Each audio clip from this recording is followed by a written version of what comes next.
होती। तो ये शायद से यही देन होती कुदरत की, इसलिए हमको खाने के लिए चीज़ें बना रखी है ताकि ये खूब अच्छे से धूप को बारिश को झेल के ये खूब मतलब मजबूत बन जाते हैं, फिर हम इनको खा। ऐसा सियाना ये और बहुत अच्छा है, बहुत समझदार है ये। जैसा इसको बोलो ना तुरंत कहना मानता भाई, सिम्बा अंदर जा।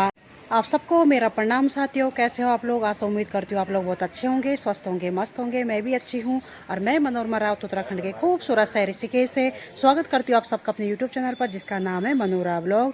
और दोस्तों अभी शाम के बज गए 6:30 और पर गर्मी इतनी हो रही है, जून का महीना चल रहा है, काफ़ी गर्मी बढ़ चुकी है और मतलब इस गर्मी तो बिल्कुल सहन नहीं हो रही भाई, इतनी गर्मी हो रही है। और इस वजह से हस्बैंड जी यहाँ पे शाम को इस हमारे सिम्बा को भी नहला रहे हैं। आजकल इसको सुबह शाम नहलाना पड़ता है, नहीं तो बेचारा भी हाँफता रहता गर्मी के मारे। ये सिम्बा भी नहा गया। और ये है साथियों हमारे यहाँ पे अरबी के पत्ते और बहुत ही स्वादिष्ट सब्जी बनती है इनकी। और कहते हैं कि जब तक खूब बरसात ना हो जाए उससे पहले इनको नहीं खाना चाहिए, क्योंकि ना हमारे गढ़वाली में कहते हैं ना, इनसे ना किंकवाली से लगती है गले में, मतलब खराश सी होती है और जिससे खाने में ना प्रॉब्लम होती है। तो इसलिए जब खूब बारिश हो जाए तब जाके हम भी इनको खाएँगे, नहीं तो ये तैयार हो रखे हैं अच्छे से। और साथियों एक सोचने लायक बात है कि गर्मी का मौसम चल रहा है, जून का महीना चल रहा है, तो हम इंसान लोग तो अपने लिए कई संसाधन जुटाते हैं। पंखा हो गया, कूलर हो गया, एसी हो गया। तो जब तक हम इन पे बैठें तब तक हमें आराम मिलता है, फिर इसके बाद हमें क्या गर्मी फिर से शुरू होने लग जाती है। तो पर प्रकृति की देन देखो, ये जो हमारे पेड़ पौधे हैं इतनी धूप झेलते हैं, ये दिन भर इतनी कड़कती धूप में हम तो बिल्कुल नहीं रह पाते, पर इनको देखो तो ना ऐसे बिल्कुल इनकी हरियाली बनी रहती है, बिल्कुल भी ख़राब नहीं होती। तो ये शायद से यही देन होती कुदरत की, इसलिए हमको खाने के लिए चीज़ें बना रखी है ताकि ये खूब अच्छे से धूप को बारिश को झेल के ये खूब मतलब मजबूत बन जाते हैं, फिर हम इनको खाते हैं। इसीलिए हमारी बॉडी को ये ऊर्जा देते हैं, मजबूत बनाते हैं हमारे शरीर को ना। तो यही शायद ये है कि सोचने वाली बात है ना, कैसे रह पाते हैं। और ये देखो हमारे तुअर के पेड़ हैं, ये तुअर की दाल होती है जो ना पहाड़ी दाल, तो ये ना पहले पिछले साल लगाया था ये पेड़, तो इसको हमने आधे से काट दिया था और फिर लग गया ये, फिर इस पर फूल आ गए और कुछ समय बाद इन पे क्या फिर तुअर की दाल शुरू हो जाएगी। तो ये प्रकृति की देन है कि हमारी हरियाली हमेशा बनी रहती है और भगवान ही ने ऐसे प्रकृति बना रखी है। तो फिर हम चलते हैं यहाँ पे अपने पौध की सिंचाई करने, और पौध भी देखो तो बिल्कुल हरी भरी है, जबकि तीसरे चौथे दिन सिंचाई करते हैं फिर भी हरी भरी रहती है। तो ये है कि इनको टाइम टाइम पे थोड़ा हमें खाद पानी वगैरह देना होता है, जिससे ये अच्छे से तैयार हुए। ये जोड़ दिया हमने अपनी मोटर का नल और अब ऐसे पन्नी के ऊपर रख के इसको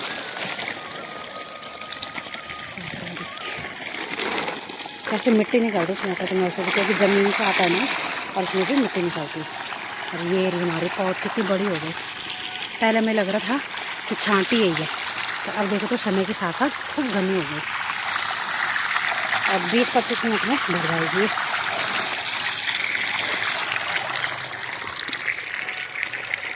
हम ये ऐसा प्लास्टिक रखते हैं ना, तो इससे क्या होता है कि ना तो मिट्टी उखड़ेगी नीचे से, और नहीं तो जैसे इसका फोर्स होता है ये और मिट्टी निकालती रहती है नीचे से। और ऐसे ऐसे पन्नी रख देंगे तो ये आराम से इसी के ऊपर पानी इकट्ठा होकर आगे को जाता रहेगा। तो ऐसे टेक्निक करते रहते हैं हम अपने खेतों में। और यहाँ पे देखो हमें लगा क्या पता कम होगी, पहले छांटी दिख रही थी ये और अब खूब घनी दिख रही, तो हमने यहाँ पे थोड़े से और डाल दी कि कहीं कम ना पड़े, तो कहीं जाने की ज़रूरत नहीं पड़ेगी। मेरे साजिद ने यहाँ पे खरपतवार भी हो रखी थी, तो उन्होंने काफ़ी मात्रा में निकाल लिया है, बोला कि थोड़ा तराई से पहले एक बार इसकी खरपतवार निकाल लेते हैं। और देखो पड़ोसी लोग भी लगे हुए अपने कामों में, सभी लोग सुबह शाम जब तक धूप नहीं रहती जिस समय, तो समय अपने क्यारियों में ऐसे काम करने आ जाते हैं और अपना टाइम पास करते हैं। और यहाँ पर हस्बैंड जी भी देखो साइड से खरपतवार निकाल रहे हैं। तो जब तक हमारी पौध भर रही है धान के, तब तक थोड़ा अंदर की तरह ये जो हमारी 100 पीस की झाड़ियाँ हैं ना, थोड़ी इनकी भी तराई कर लेते हैं। और क्योंकि पानी की ज़रूरत तो आजकल सबको है, गर्मियों में जितना पानी देंगे उतनी चीज़ें हमारी सुरक्षित रहेंगी। तो यहाँ पे हस्बैंड जी चले गए, लीची का पेड़ है ना, तो उसके जो नीचे नीचे आ रखी ज़्यादा टहनियाँ है उनको हटाने के लिए।